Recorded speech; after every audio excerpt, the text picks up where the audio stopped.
নিষিদ্ধ cough syrup সহ দুজনকে গ্রেফতার করলো এসওজি এবং প্রধাননগর থানার পুলিশ। ধৃতদের নাম রঞ্জিত মাহাতো এবং কমল বিশ্বাস। রঞ্জিত প্রধাননগর এবং কমল বাগডোগরার বাসিন্দা।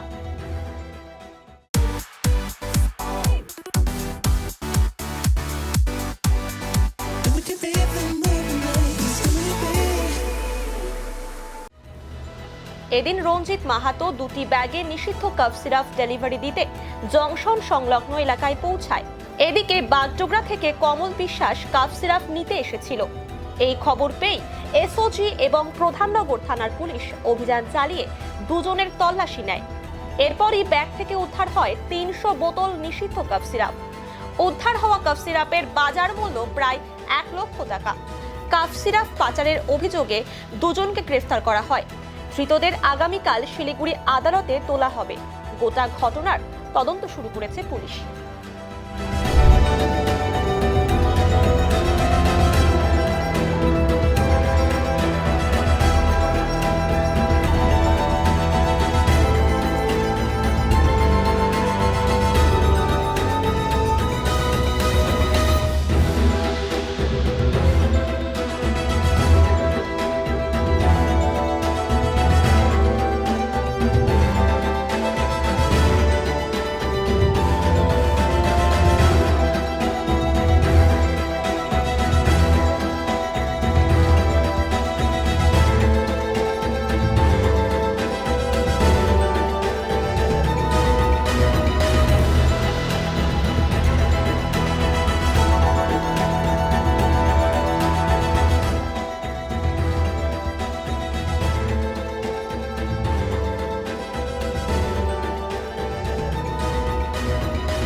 पचास 50,000 लोगों को अपनी मंजिल से है जोड़ा और नई उत्साह के साथ आए हैं फिर से थामने आपका हाथ। श्री शांति होंडा।